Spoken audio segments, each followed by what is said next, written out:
বাংলাদেশ রেলওয়ের ঢাকা বিভাগীয় প্রকৌশলী আহসান হাবিবের বিরুদ্ধে পত্রিকায় প্রকাশিত সংবাদের প্রতিবাদে মানববন্ধন ও প্রতিবাদ সমাবেশ করেছে ব্রাহ্মণবাড়িয়ার আখাউড়া রেলওয়ে জংশন প্রকৌশল বিভাগের কর্মচারীরা। মঙ্গলবার দুপুরে আখাউড়া রেলওয়ে জংশনের প্ল্যাটফর্মে মানববন্ধন ও প্রতিবাদ সমাবেশ অনুষ্ঠিত হয়।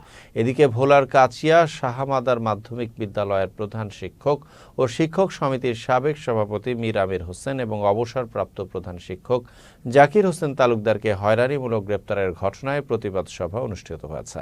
মঙ্গলবার দুপুরে ভোলা সদর উপজেলা মাধ্যমিক বিদ্যালয়ের শিক্ষক ও কর্মচারীদের আয়োজনে এ প্রতিবাদ সভা অনুষ্ঠিত হয়। অন্যদিকে ঢাকার দোহারে পদ্মা নদী থেকে অবৈধভাবে ড্রেজার দিয়ে বালু উত্তোলনের বিরুদ্ধে সংবাদ সম্মেলন করেছে বৈষম্য বিরোধী ছাত্র আন্দোলনের নেতাকর্মীরা।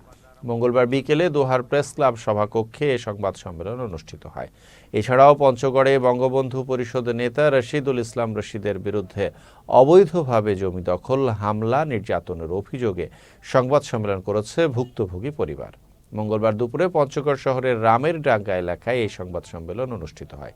এ সময় লিখিত বক্তব্য পাঠ করেন দেবীগঞ্জ সদর ইউনিয়ন পরিষদের সাবেক সদস্য AK-M মঞ্জুরুল হক মঞ্জু। এছাড়া কুষ্টিয়ার কুমারখালীতে স্থানীয় প্রভাবশালীদের মিথ্যা ও ষড়যন্ত্রমূলক মানববন্ধনের প্রতিবাদে সংবাদ সম্মেলন করেছেন স্থানীয় এক নারী ইউপি সদস্য। মঙ্গলবার সকালে যদুবয়রা ইউনিয়ন পরিষদের সাবেক সদস্য সাজেদা পারভিনের আয়োজনে কুমারখালী প্রেস ক্লাবে এই সংবাদ সম্মেলন অনুষ্ঠিত হয়।